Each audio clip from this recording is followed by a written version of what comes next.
Hello, Michael. Thanks for joining me today. Hello, Astrid. Thank you for having me. Could you please tell me more about yourself? Martial art related information, I presume. Anything.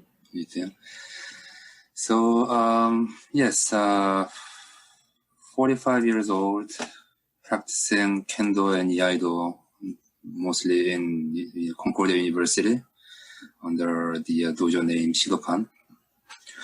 Also having a branch in the West Island in Kirkland, Shidokan West Island.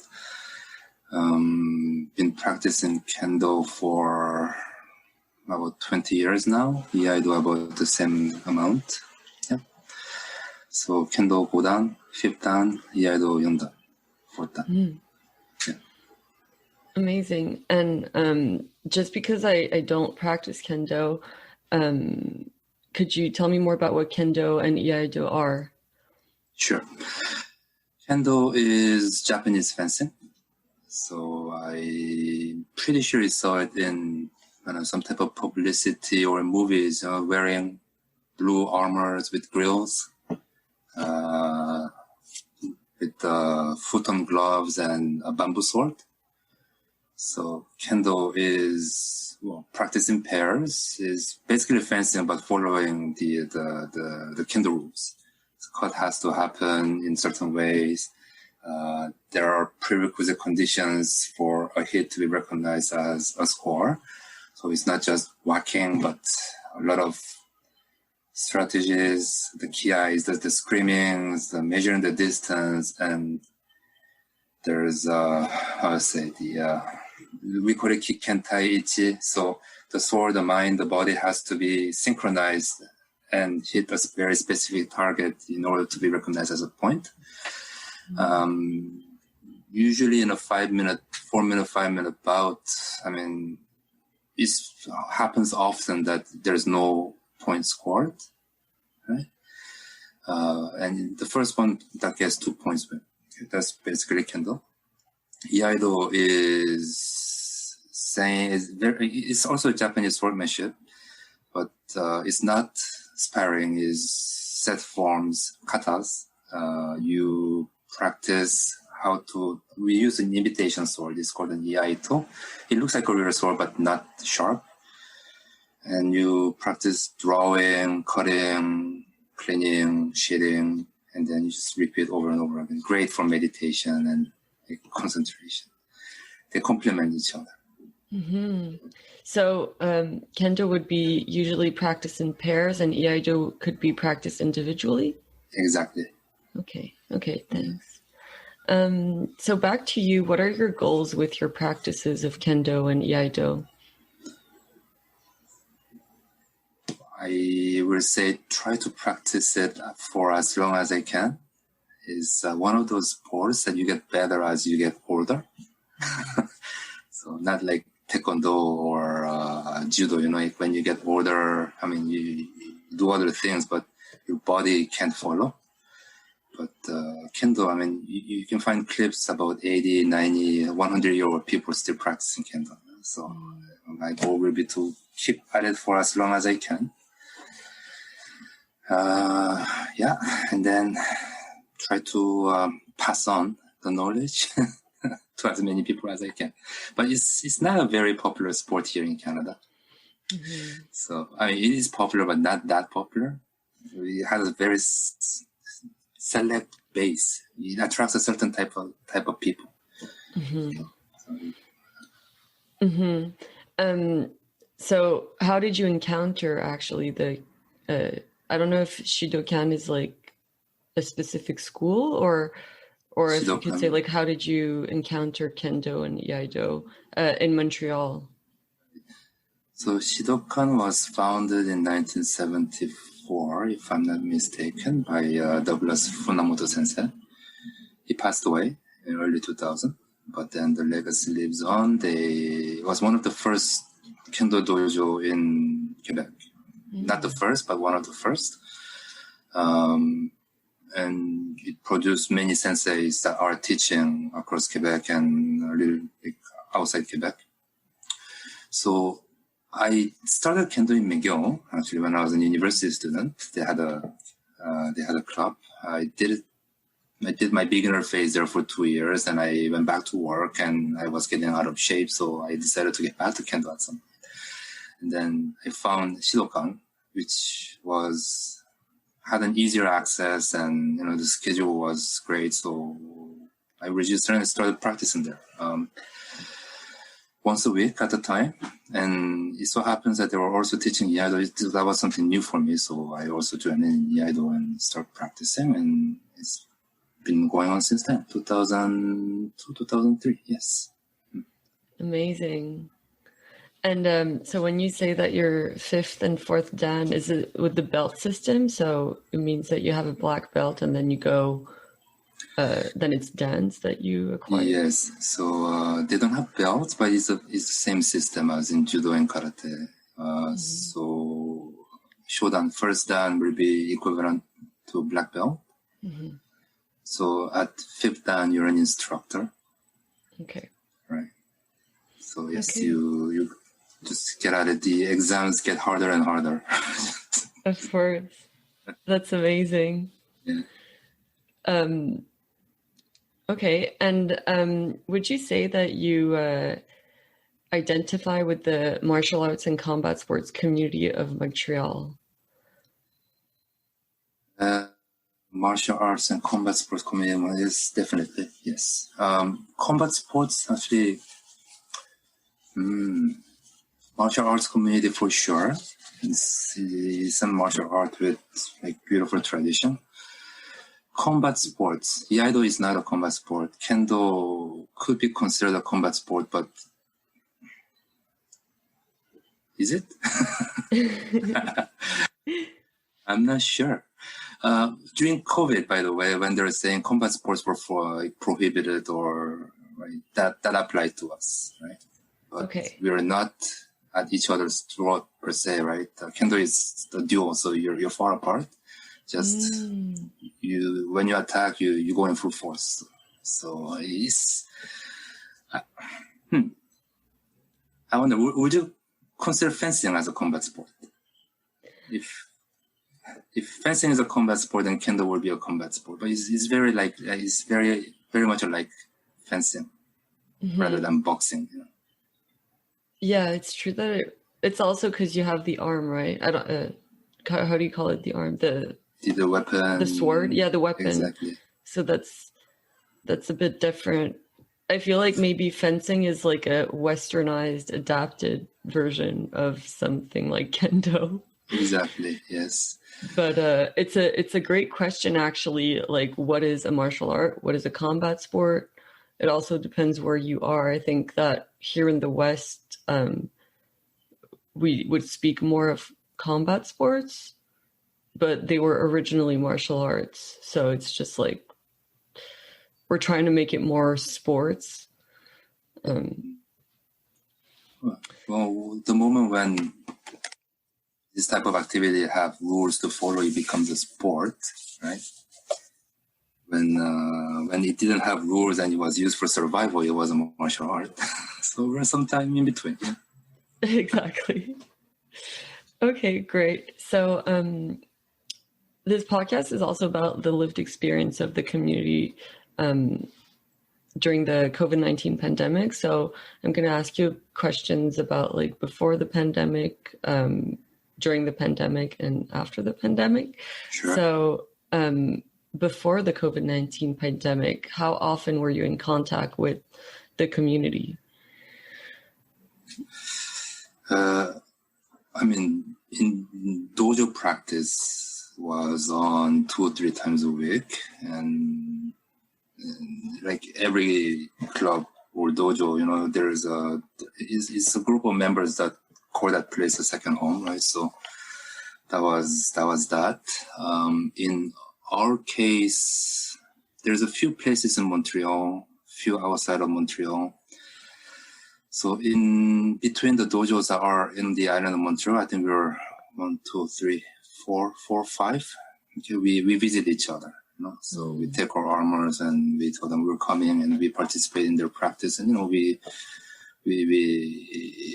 we do that. I mean, it's a small community, so everybody knows everybody else, right? And nationally, like in Quebec, we had 2-3 competitions per year. In Canada, there's 3-4 main ones per year, and then just close by New York and Washington, they have competitions as well. So we have members who are actively competing. Not me, I'm not actively competing, but trying to join in whenever I can. But members who are actively competing, they've been going to 3-4 competitions here and there. And that's why I asked your question. I didn't know that the amateur combat, non-Olympic combat sports were illegal in Quebec. You know, nobody in Kendo community talked about it. We were still having our internal competition. So you're having amateur competitions of Kendo? Yes, definitely. Fully protected. I mean, it's one of those sports that has the lowest risk of injury. You don't get injured. I mean, it hurts a little bit, but that's it. You don't get injured unless you do something wrong or you snap an Achilles tendon, but it's not fighting, right? So maybe, but yeah, I wasn't aware of those rules, so we'll have to look into it. Yeah, well, it's again that question of what's a martial art, what's a combat sport. Those sports that are not Olympic and that are prohibited, it happened for a number of like kind of contingent reasons, but it's also because of an article in the criminal code, which talks about prize fighting, or like in French it's combat concerté.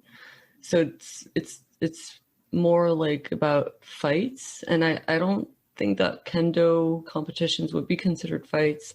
Also, maybe because of all the maybe like traditional aspects and the armor, the fencing. It's a bit different. There's nothing flashy about Kendo. You know, there's no music, there's no costumes. Everybody's dressed the same. Very strict. Very strict on etiquette. So one of those sports where you score a point and you raise your fist and your points are taken back, you know. Wow. Yeah. So maybe, but it's not like boxing or anything. There's no entertainment. Okay, that's it. Yeah. I mean, it's entertaining for Kendo practitioners. It's a lot of fun, but there's no entertainment per se. There's no TV broadcast. Nothing. Yeah. Okay, that's interesting. So, how was being in contact with the Kendo community or martial arts combat sport community beneficial to you before the pandemic? Sorry. So, how was the contact with the Kendo community before the pandemic? Yeah, beneficial to me, right? Yeah, what are the benefits that you get from being in contact with this community? Let's say, well, first of all, like I mentioned, it's a small community, attracting a certain type of people. So it's people who we practice together most of times. I would say we have things in common. So like, there's a saying, everybody who practices Kendo is your friend, you know, and Kendo cures everything. So it's easy to, interact, you know. So how to say, I mean, you have your friends, but whenever you go out and go practice or join other dojos, it's like, I don't know, you get out of your day-to-day and go into another work, you know, for those practice time. Great for stress management. So it's a lot of yelling, a lot of sweating. Of course, after a session, you're very tired and relaxed. There's a second practice part, usually going out for beer, which is as important as the first one. And that it's just amazing, you know, mentally, physically. So that was that. The second thing is practice itself. It gets deeper and deeper as you continue practicing, right? So in the beginning, it is all about speed and strength and cardio. But then as you practice, the longer you practice, the focus becomes how to focus, how to measure, how to lure, how to. It helps you to concentrate. So that's I would say a physical benefit, social benefit, emotional benefit, which we lost during the COVID. Yeah, unfortunately. When you said also about the scoring system, that when someone hits, they have to be like mentally, spiritually, and like physically aligned for it to count. Right. So just out of curiosity, could you tell me a bit more about that? How you can measure that? So let's say 4 targets. Okay, so head, wrist, on the side of the waist and the neck area, and the armor is made in such a way that those places are well protected.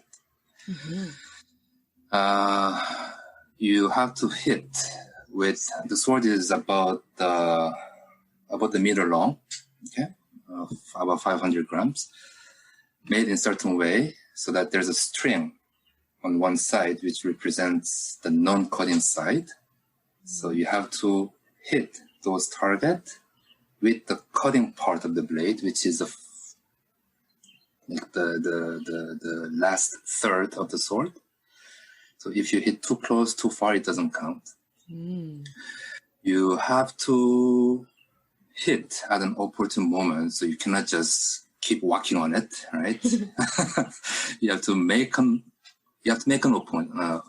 opening, either by feinting, either by pressing. You have to make the opponent raise an arm, twitch a muscle before hitting the target. And when you hit the target, you have to hit at the same time as your ki. So you have to call out that part that you're hitting. Your body has to be straight. And fumikomiyashi, your weight transfer, so the foot slams the floor at the same time as the hit. And zanshin, so passing through, get far away, turn around, and get ready for another bout. So all that has to be present. And there's 3 judges, usually raising a flag if they recognize all that. So if 3 flags go up at the same time, ippon, so that's it, the guy's dead, and he gets resurrected, we go for the second bout. And if 2 flags are up, 1 flag is down, that's also an ippon, but not as convincing. Sometimes it's only 1 flag that goes up. Sometimes they're in disagreement, so they have to have a little meeting. But yeah, that's the scoring system. So there is no concept of a scratch. You get scratched, that's fine. Okay, here's the strange part. Let's say the guy's aiming for your head and he misses, he hits your shoulder. If it's a real sword, you're dead. But in Kendo, you're not dead. That doesn't count because you missed, right? Wow, that's amazing how much detail goes into just one movement and that everything has to be aligned together. But it's great. Once you can hit that way, then it gets addictive. Yeah, I think that's what the best feeling. Yeah. So people practice that. That's what we practice. Pong, pong, pong. Yeah. Wow. Okay, thank you for this explanation. So now, moving towards the present pandemic situation, since the COVID-19 pandemic, how often are you able to be in contact with the community? Since the pandemic hit, there was a couple of months of chaos where nothing was happening. And then, I think almost every dojos and every club in Canada started organizing Zoom sessions. Right?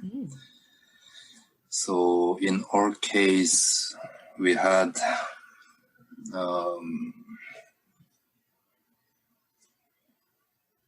one Kendo Zoom session led by our senior member in the Kirkland dojo, and then one Iaido Zoom session on Saturday mornings, and in-person distance practice whenever we're allowed to do. So that was in the dojo. Kendo was harder than Iaido. Iaido, at least you practice alone. So as long as you have a space to move your sword around, you can have meetings. So there's a lot of Zoom initiatives by Zoom for Iaido.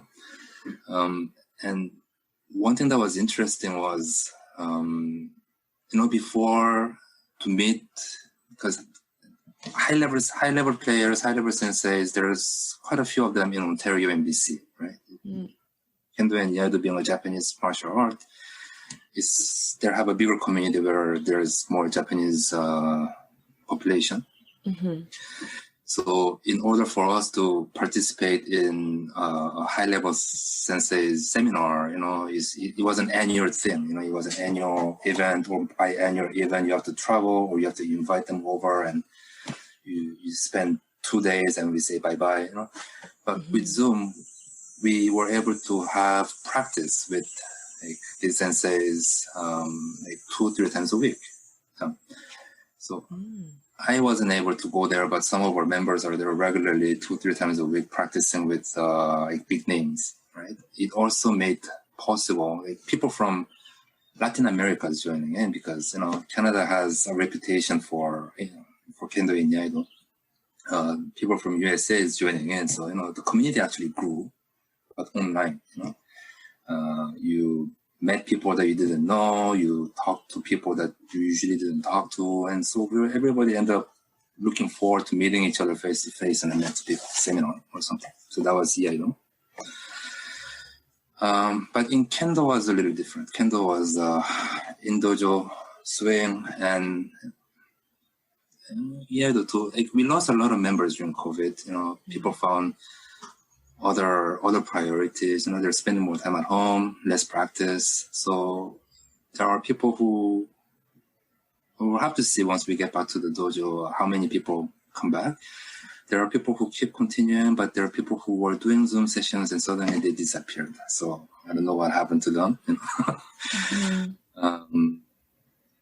So Kendo, relatively smaller group, maybe 6, 8, 10 people trying to do their best. But there's no doer part, right? It's individual practice most of the time. So I guess that was harder to survive. Mind you, Canadian Kendo Federation did host annual seminars in Kendo where we took a different approach. We had 200-300 people participating in those seminars, which was great. So 15 minutes, 1 hour sessions with popular, with big senseis talking about a specific subject. So we could go back to the basics. We could talk about children's Kendo. We could talk about building a community. And so we had those type of events, which was great. But yes, that past 16 months without having a duo, without being able to scream, that was hard for most people. But the good news is we are starting back. So it depends. Concordia, we didn't start back yet. We have to wait for the gym to give us the university to give us the okay. But in other places, like West Island, we started. I know Ishin practicing in town they started. Megyo is starting. They're renting a space, so they're slowly starting back. That's amazing. Yeah. So you don't know if you'll be able to go back in the fall at Concordia yet? If the gym opens, we'll be back. Okay. We're just waiting for them to reopen because we're registered as a recreation activity, right? Not a varsity activity. So, and I know they're doing varsity stuff, but they have to reopen the recreation part before we are able to go back. Okay. Well, I hope they will.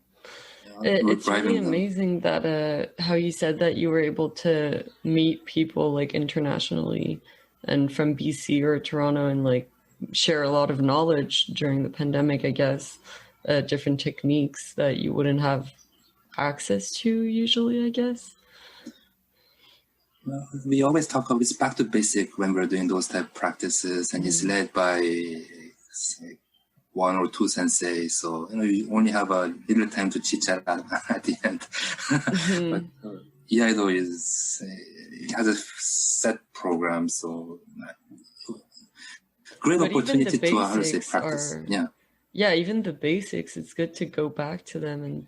You're kind of forced to do the basics for about a year, right? So it did actually improve your EI, I find. Iaido got better. Kendo went worse. Hopefully it will resume shortly. Yes. Okay, so although you weren't able to practice Kendo in the dual, have you found ways to maintain those benefits, like the mental, spiritual, physical benefits that being in the community brought to you? Like you said that some people just changed practices and found other things. What about you? Well,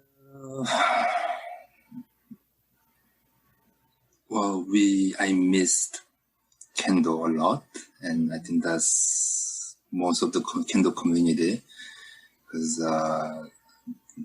it's quite addictive, ecstatic, when you're actually doing Kendo and score points. It's just in regular practice, not in a competition, but just to hit and parry, and that part missing. And there's no other release for your stress. Plus the fact that you're stressed more because of the pandemic. It wasn't easy. No, it was just my body reacted by gaining a lot of weight. I guess. Well, some people took advantage and then they were training and they got more in shape by doing other things. But I guess this is individual. But no, I miss Kendo terribly. I think that's a shared feeling with everybody. We couldn't replace Kendo part, unfortunately.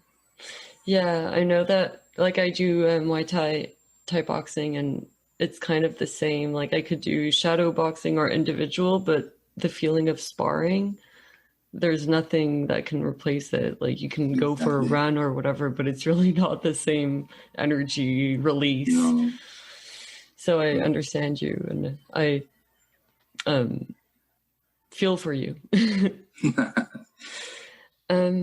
Okay, well, now moving to the future. So you said that the Kendo community in Montreal is pretty small.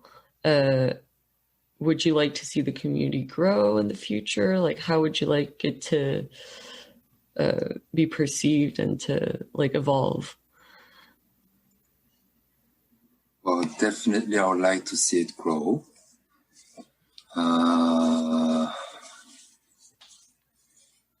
Most of my generations, I did say we know everybody, right? It's a small community, but definitely I would like it to grow. To have more students in each dojo, but then to have more clubs as well. When we do have Quebec competition, we have maybe 10 clubs participating, 60, 80 people. That's the size of our competition. When you go to a national, you have 30, 40 clubs, 200-300 people. That's about the size. It takes a whole day. But yeah, I would like to have more people to spar against, Yeah. Do you think you said that it was not as big as, let's say, Toronto or BC because there's less Japanese people? Do you think that it's kind of reserved exclusively to Japanese in a way? No, not at all. No.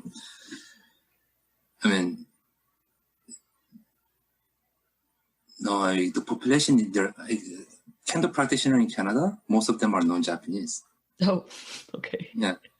The thing is, it's from Japan, and Japanese sensei who practice in Japan they teach Japanese Kendo.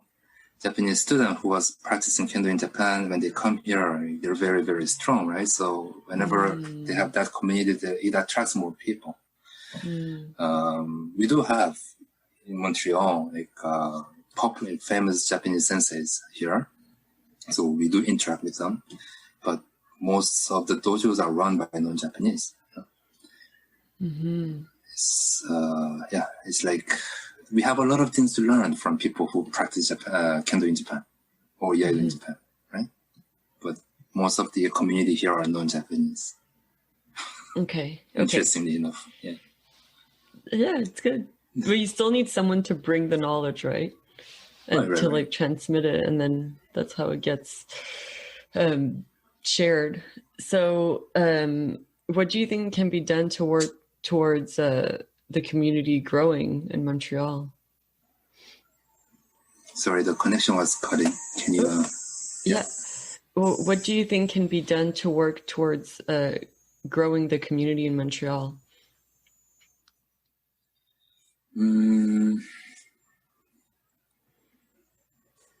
Good question.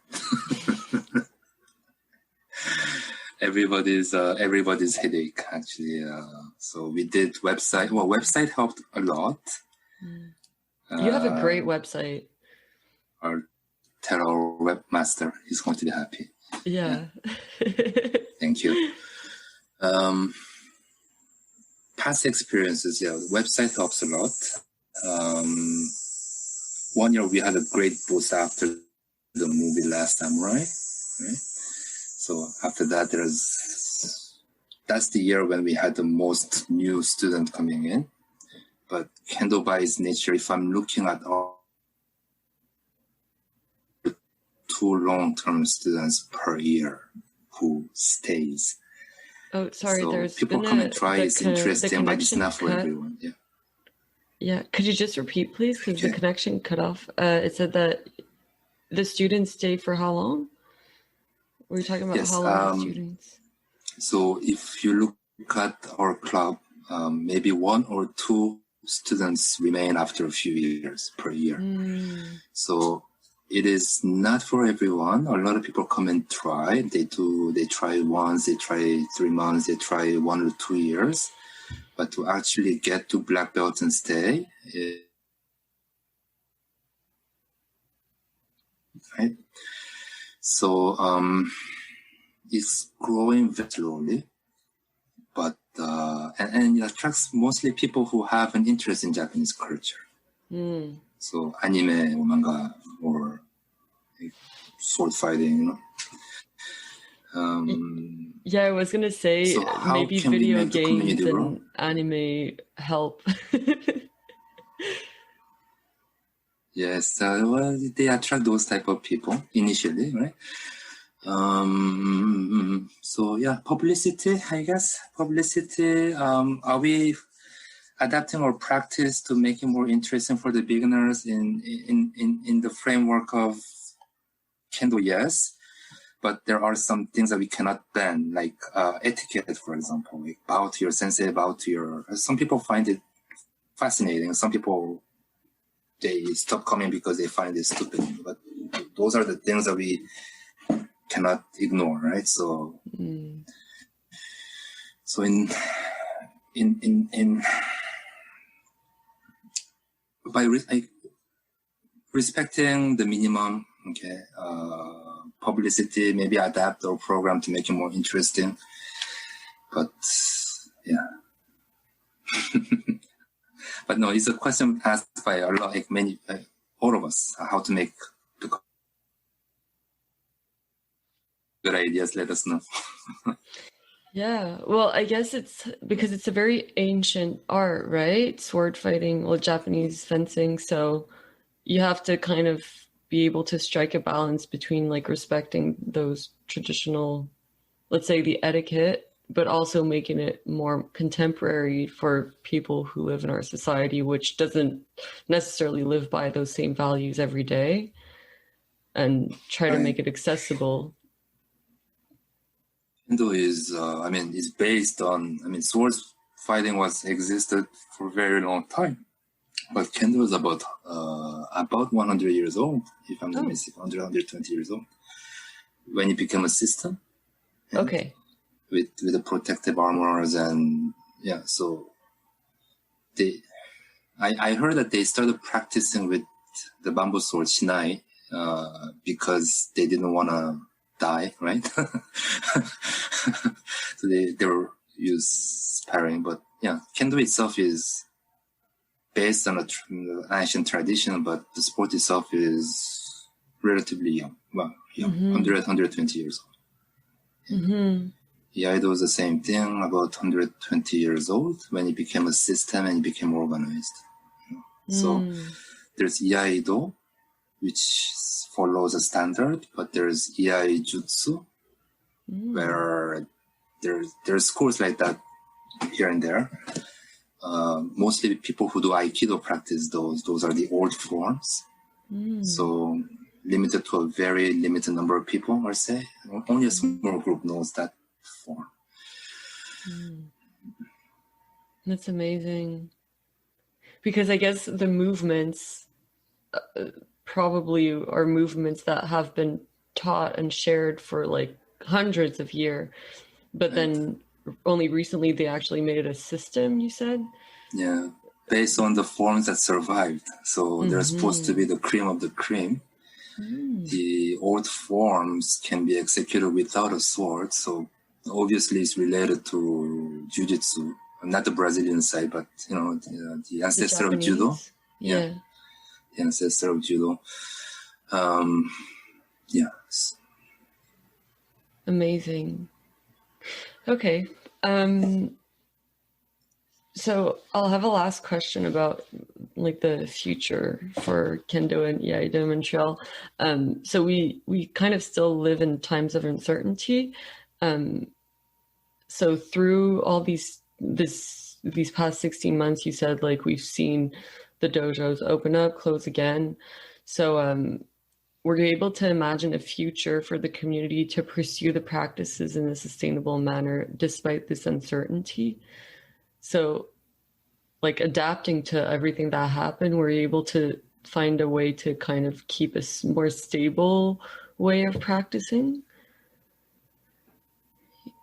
Referring to COVID? Yes. Yes.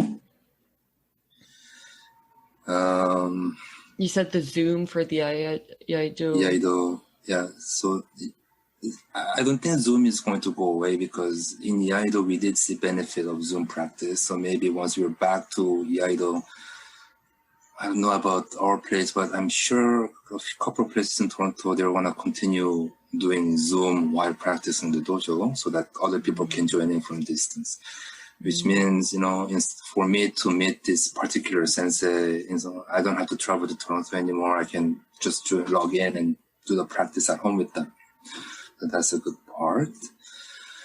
For Kendo, the rules have somewhat changed because of COVID. In Japan, in Korea, Kendo continued, during COVID, but they had to keep a bubble of people. But Kendo didn't stop. They continued. I don't think they had that many cases in the Kendo community anyways. But, like you have to cover your mouth. You have to put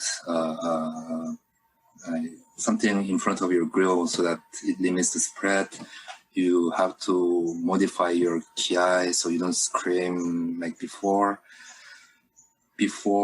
A lot of times, two people will be like hand to hand to try to make an opening and hit backward.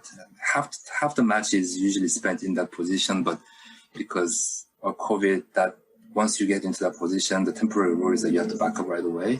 And that made it in a way that, and we were talking about it, in such a way that it actually increases the point scored, because points have to score from far most of the time.